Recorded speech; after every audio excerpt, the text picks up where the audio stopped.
Okay, we're live for some morning drills. You can see the sun is not quite over the mountains yet. And there's nobody here yet, but this is what I like. I want to be the first here when I drill, when I'm in training. So I'm in training because I am a champion tour player for the National Pickleball League on the team Oklahoma City Punishers. So I have a person in a tournament today. You all know him as Gordo, but sometimes he's Fritz. He's pretty much got rid of Fritz. But he has his forehand drive isn't his favorite. He has a good backhand slice drive, but when you're playing in the wind, the backhand slice drive isn't the most penetrating, right? And then he's not sure if he wants to do the forehand bounce serve, which I definitely would do because that's what I like. You can get behind that ball and it's kind of like you're hitting just a regular shot, which he can do all the time. So what I want to show him is this brush drive. So not a lot of moving parts. It's very simple. So I just set my paddle at kind of my magic angle, right? My magic angle, you can do it continental grip, it doesn't matter. Right here, and I'm just starting this ball low, and I'm not dropping it, I'm not bouncing it, I'm not going from a high position, I'm not hitting it behind me, I'm hitting it out in front of me, and I am just licking the back of the ball. All I want to do is put topspin on it. I just want to lick it. I'm not taking a big backswing. I'm just licking it, and I get plenty of power that can penetrate wind. Just like that. And when you're in the wind, all you want to do is just get that ball in play. Let the wind be your friend. I mean, right now, the wind's blowing in my face. That's all I'm trying to do. Short, consistent movements. I'm not doing a full-on serve. I'm just trying to get some topspin on it, which will make that ball really dance in that wind. It'll make it drop, and it's super consistent. I can hit like laser shots. That's it. That's all you want to do. When you're playing heavy winds, supposedly it's going to be 25, 30 miles an hour, 40 mile an hour gusts in Las Vegas. You just want to let the wind be your friend and just brush that ball up. No big movements. Now you can do it with the drop, which is actually even easier. But what I'm trying to do, I'm staying behind the ball. The ball's out in front of me. I'm looking at that ball. Pretty simple. And then just mix it up with the backhand slice, which in the wind, that's a pretty wicked shot because you can make that thing dance. But the key, yeah, that's simple, man. Come on. So I personally, when I'm on this side, I try to serve from over here because I want my forehand in play coming up middle on their return. On this side, I try to serve close to this line to keep my forehand in play over here. I want my partner to take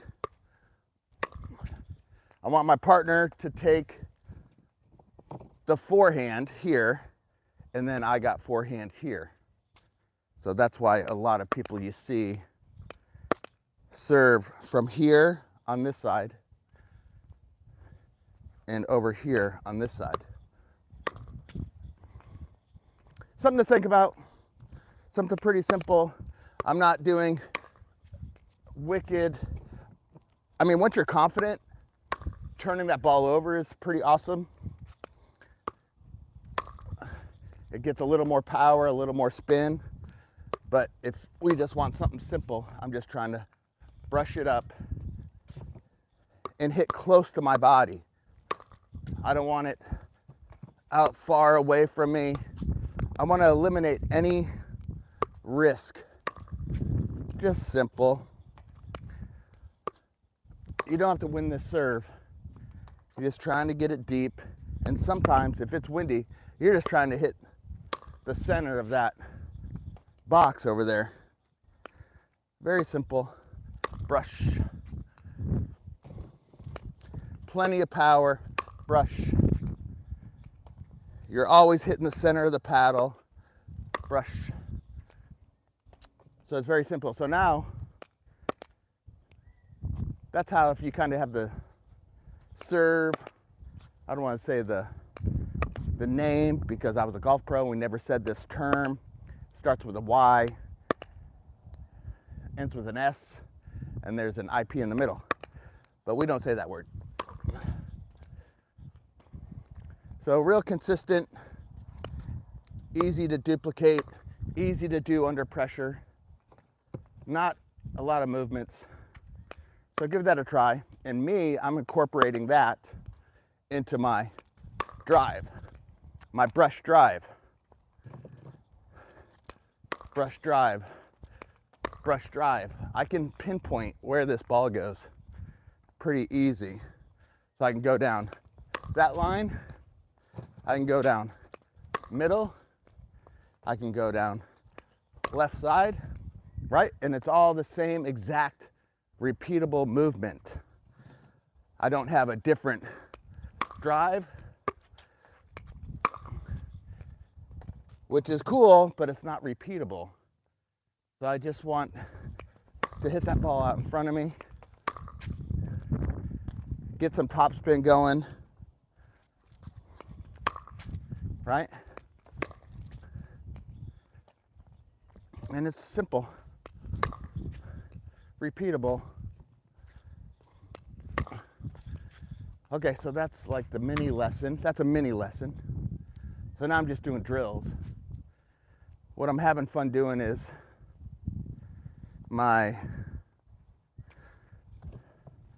this new dink.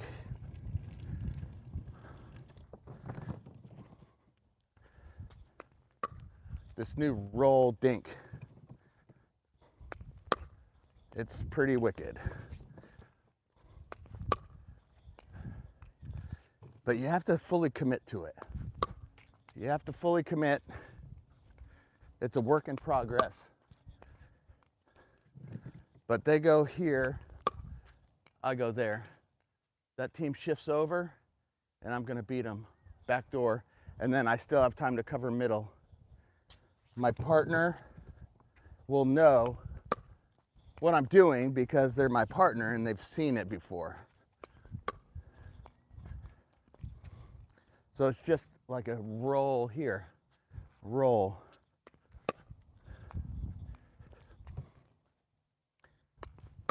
I bury this right shoulder, bury the right shoulder. Oh man, that's wicked. Yes, it would give up around the post, but this person has moved the center. If they stay put because they've seen it coming, they've been burned, then I go down the line. That's what opens what I call a number one. I make it look the same. I bury the shoulder, and then I just roll it down one.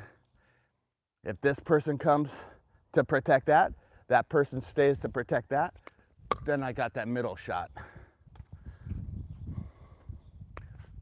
I got the middle. So there. It's pretty cool. They bring me out too wide. Oh, hit the post. HTP, this is a work in progress.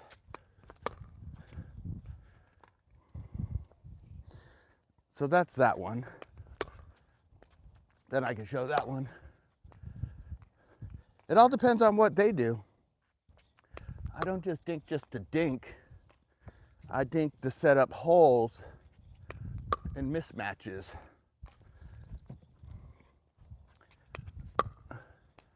See, I don't like that one because it's too, it'll work if that person's all the way over, but that could get my partner burned there. And it's something I'm working on, so I still have to hit my 10, 20,000 shots to perfect it.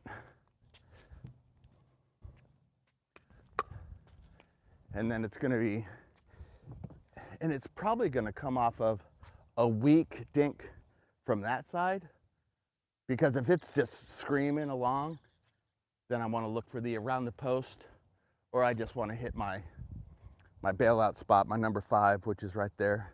1, 2, 3, 4, 5.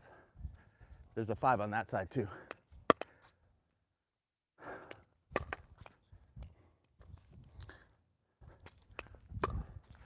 And then bury the shoulder, because now I'm coming from low to high.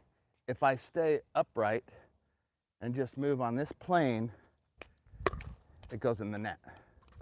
So I know when I do it right, for the most part. And it doesn't have to be a screamer. It could just be easy like that, because that's still, that person wants to go get it, they're probably gonna pop it up to my partner for an Ernie. I like it.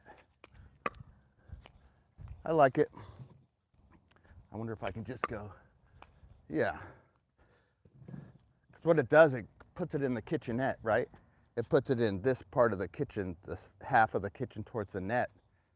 And there's no attacks there. All they would have is a lob maybe. But then they have to lob it off their backhand, which is not easy. And then I'm ready to smash it. Slurve practice. Slurve practice. See if I can do it.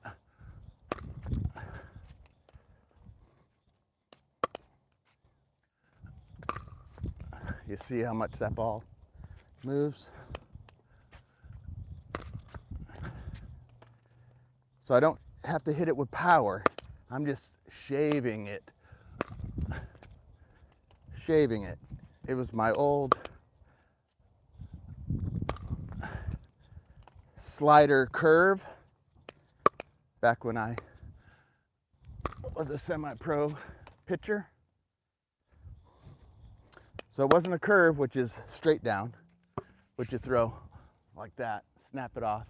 It wasn't a slider that you throw like that, that comes around this way. It's a slurve. All right. It's too early to do that. My shoulder doesn't like that. Oh yeah, I can do it from back here too.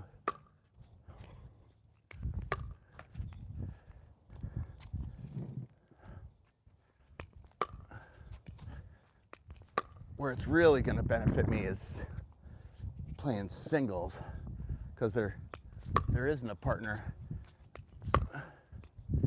right?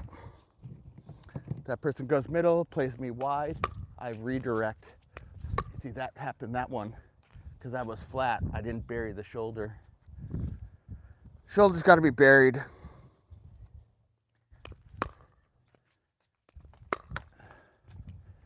So you want to show, you want to have both those shots. This one, that's probably not great, and that one.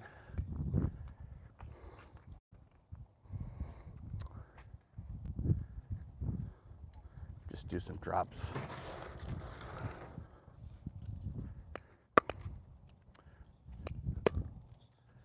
So I try to hit dead drops. And actually, if you can see this ball, it's almost a knuckleball. There's no rotation. There's hardly any rotation. And it just, that person has to put all the energy into it to get it back over. Just a dead drop. People aren't used to it, so they make errors trying to hit it hard because they think, oh, look, this is nothing. They want to hit it hard, and they just make a mistake. The other one I'm working on is the brush. I'm brushing this drop. And that's easier said than done when I'm got perfect setups every time. But this is just getting my reps in. Getting my reps in. Simple movements. The other thing is, once I hit it, I'm back into my neutral position. Right? I'm back in my ready position. If I do this big old drive, I'm not back to my ready position. And if somebody cuts that off, I'm not ready. I want to hit my brush and I want to be ready to defend. Brush, defend. Right? Right. I'll probably do lefty practice too. I'm actually pretty good left-handed.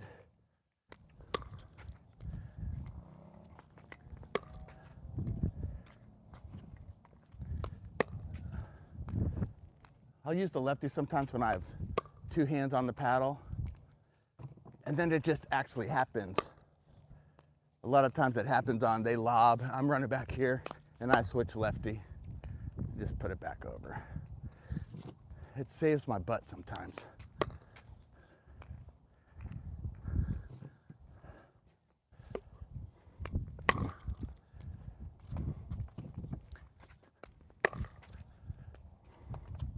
It's not as pretty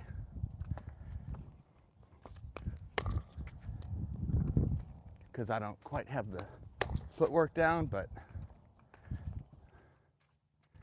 if you're going to hit tens of thousands of balls, it's fun to work on. But of course, you have to hit the center of the paddle or close. So let's do my forehand dink. I'm doing everything at one time here.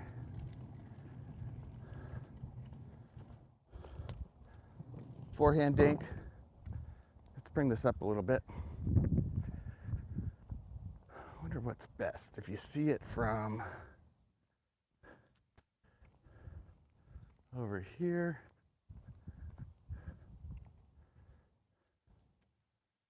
maybe. We'll try it.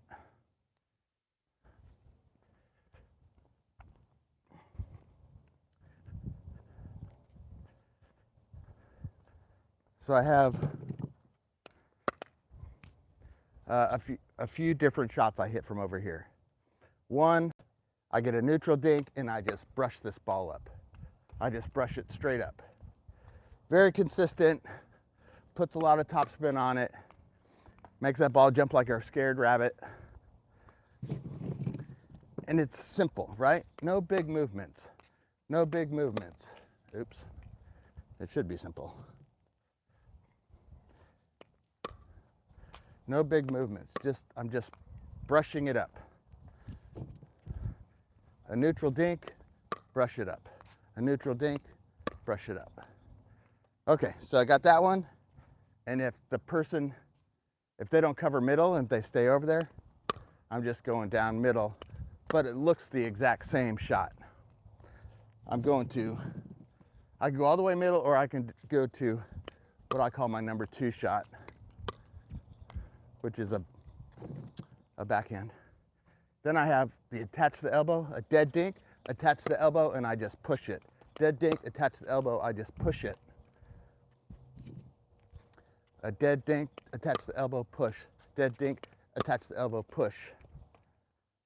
Pretty easy. And now this one, I get a dead dink and I just roll it up. So it looks like I'm doing all my other shots and I just spin it up. Looks like I'm dinking over there, and I've probably done a couple dinks. So that guy is looking for that shot. I get a dead dink and I go up and over this guy. That person's over there. They aren't going to get it. This person has to run back and get it.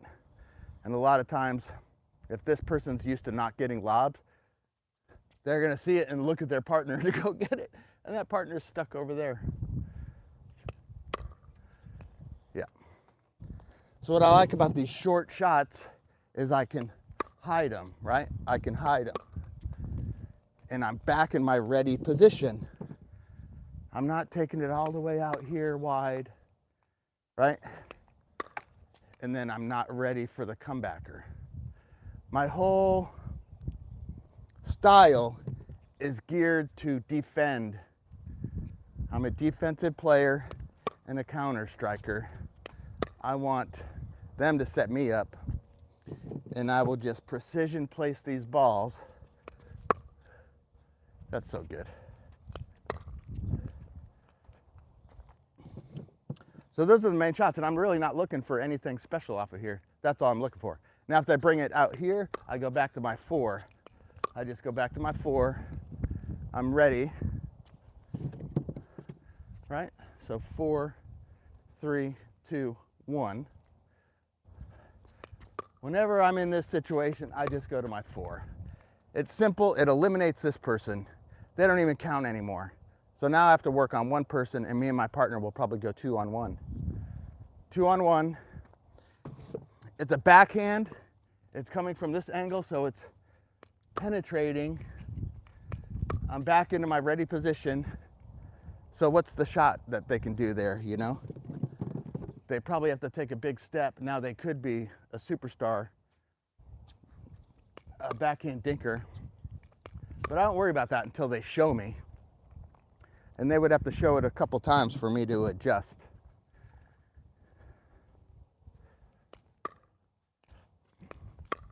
My old number 4, that's my favorite. That's Coach David's safe space. The number 4. And then if I show that a few times, right, then I can go there. Which is rare because my partner's gonna be used to me going there. But if I take it off the bounce, if I redirect off the bounce, I show this, I go there. I redirect off the bounce, they have time to see it. If I redirect out of the air, so they're playing with me and I redirect out of the air, that's gonna be a volley from that guy and they're gonna roast my partner. So I try not to redirect out of the air. I'll redirect out of the bounce. But it's only when I have pulled that person to that line is where I go to the 1. Does that make sense? And we're working on a video. Myself, Gordon, Shar, Lisa, and now we got to bring in a cameraman. We filmed like 4 hours of stuff the other day, and it just quite didn't work. I just overcomplicated everything because I was teaching to my brain and not our target audience, which is going to be 3-0s to 4-0s, who can dink but don't know where to dink. They don't know what they're doing in the dink. They're just dinking to dink. I'm going to teach you how to dink with a purpose, how to set up these plays, how to keep yourself and your partner from getting smashed, how to hit safe shots, how to set up attacks, how to set up putaways. So that's going to be the whole system. It's not going to get into dink mechanics, and maybe that'll be a bonus, but you can learn that from these free videos. Okay.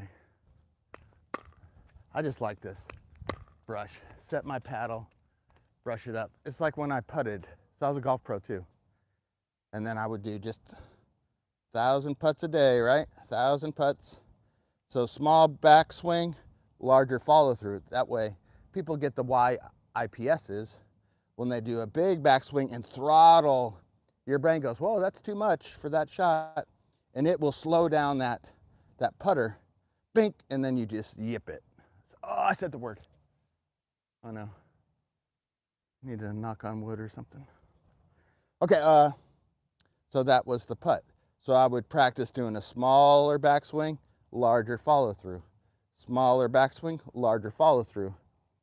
That way you accelerate through the shot. So that's what I'm doing here. I'm accelerating through the shot. Small, accelerate. Small, accelerate. So there's no chunking, there's no popping up. That's why people pop up. They get too wristy. their brain sees them doing a shot, they try to throttle it, and it just goes off in their hand. Me, I'm eliminating wrist. I'm eliminating variables. I'm eliminating variables.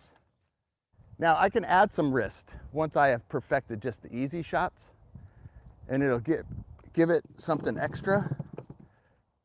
I can add wrist flicks, but I wouldn't do that if you're learning this brush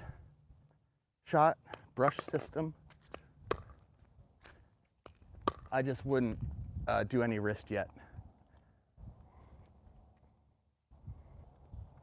It's very simple. I think it probably works best with Coach David's control grip, but you can do the same thing, especially with a two-handed backhand. It'll work great. It'll work real good. Let's see, what about forehand? Brush. Yeah, oh yeah, it works. It works. I just like to have complete control over my paddle. And then my control grip goes straight automatically into the magic angle, so I can reset. I can hit just beautiful little lifted drops. Good morning. That's Patty. Patty's over there. There's nobody here to play with. Without the Marys here, nobody's got people to play with. They're in Vegas getting ready for the tournament.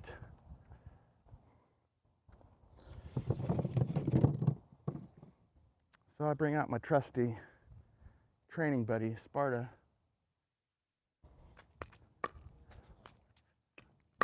Man, that shot's gonna be good.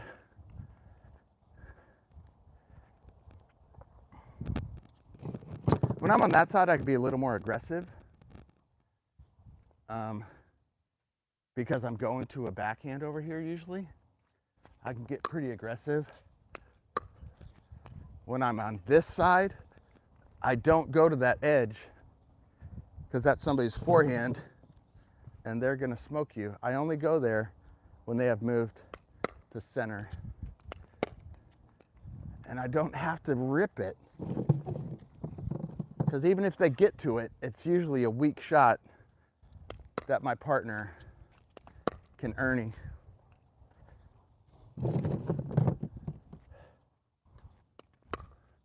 That's the old no look.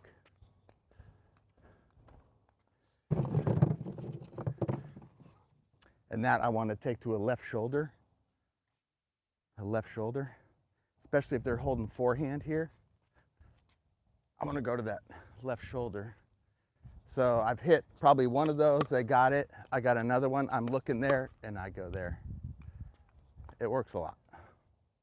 And if it doesn't work, you get smashed. Because you're not thinking about the defense. Because you're just going all out for it. Brush.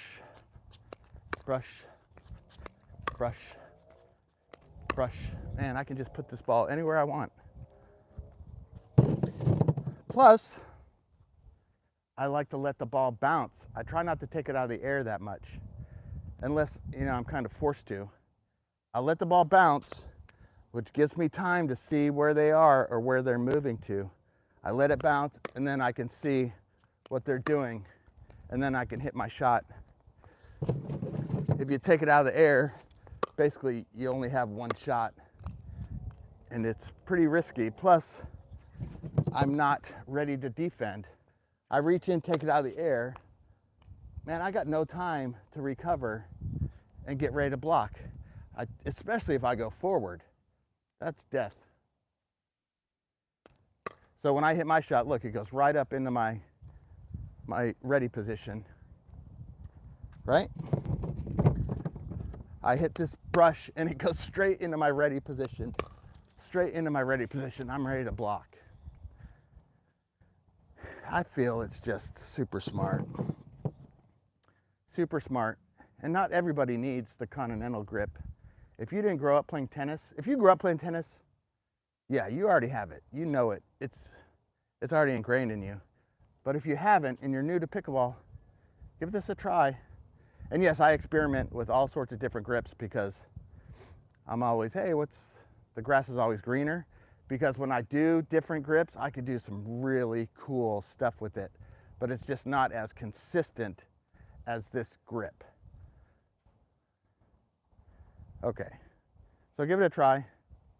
It sits in the holster, finger on the paddle, loose, it's very loose. And then that's it, and keep your ready position upright. You can keep it in backhand bias, which I do a lot. If that ball's in front of me, I just go straight backhand and I put my shield up, but where people can catch me is here. But look what happens if I have it straight up and down. I can block here, I can block here. Look at how fast that rotation is. If I have it out in front, it takes long to turn it, right? It takes long, especially if I have it here to go backhand, to go forehand. Look at how long that is. Or here, I'm ready to block just on spinning this. Brush, lob. Lobs are definitely something you have to add into your arsenal.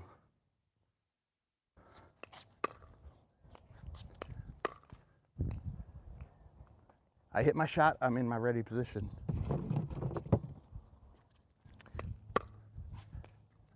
There's my 2. All right, let's have 4 balls. 1, 2, 3, 4. Okay, that wasn't a 3. I gotta do it again. That 3 sucked. I just don't hit a 3 from here. I only hit 2s, 1s, and I only go, and I don't hit 4 actually over this line. I only hit 4 if I come from this angle. So when I'm over here, I'm basically only hitting 2s and 1s, depending on what this person does. That's kind of it. Oh yeah, and that lob up over this way. It's just more hidden. I can do the lob in the corner, depending on the mobility of this person and the mobility of this person.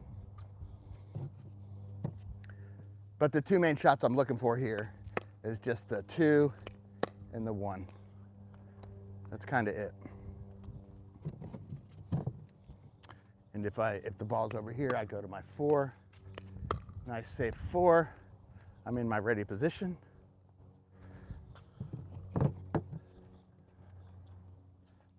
Attach the elbow, push. Attach the elbow, push. I get real low.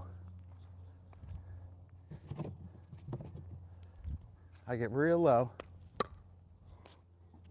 That's the push dink. And then I have my brush.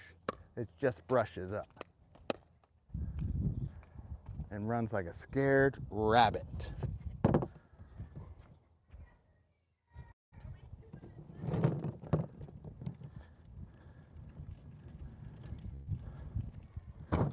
All right.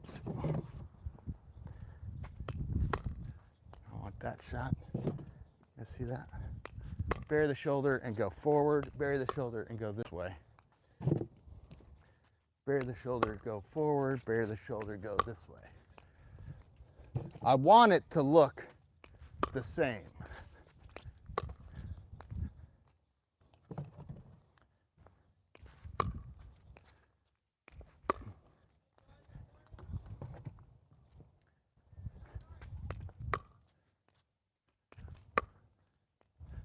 Maybe I don't need to do a roll. Maybe I could just set it in this position. Oh, that's a lot easier. It might not be as hidden, but if I can just set it in this position, oh yeah, that's way easier. So without hitting hundreds of balls, thousands of balls, I wouldn't figure that out. Oh man, what was I thinking?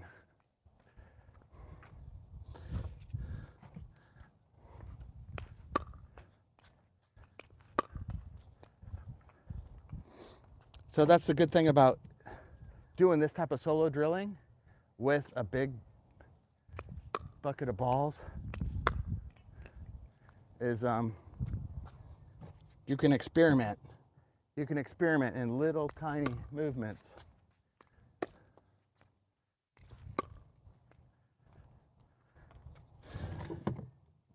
So I do have a bunch of indoor balls in here too. They do fly differently.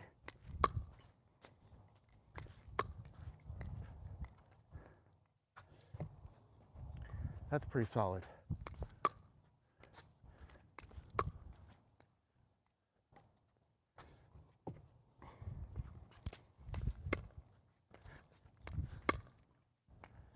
Okay, that's 300.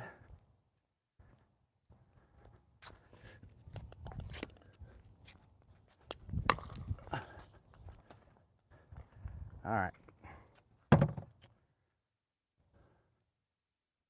That might be it for the live stream. I got to pick up all these balls, right? But luckily they kind of all stayed in one section. It's sometimes nice when it's breezy because they'll blow against the fence and you can scoop them up out of the fence. So I use a pool net. Okay, I think that's good enough. What do you guys think? 36 minutes? Yeah. So hit the like button. Hit the like button, hit subscribe. I'm trying to get some Oklahoma City Punishers swag at some point so we can get it to my subscribers. All right, getting ready for my tournament June 4th and 5th. Starting my training camp, the real training camp, next week after the Vegas trip. Okay, good luck to Shar, or I think just Gordon's playing today. Is Gordon playing today or Gordon and Shar? I don't know. Well, good luck to them. Linda, of course, got gold again. She's a superstar. Greg got gold last week, Tin Man. But I don't know where Greg is. He might be in Vegas. He hasn't been out here lately. Hopefully everything's okay. But he doesn't have a cell phone you can text, so you don't really know. All right, see ya. Thanks for watching. Coach David live. And I will see you later. I'm going to look in the back, see if anybody wants to chat. Anybody? I got a few people watching. If anybody wants to throw something in the chat, I'll look real quick. And we're at 38 minutes. 10 through, okay, so I'm going to go 5, 4, 3, 2, 1. See ya.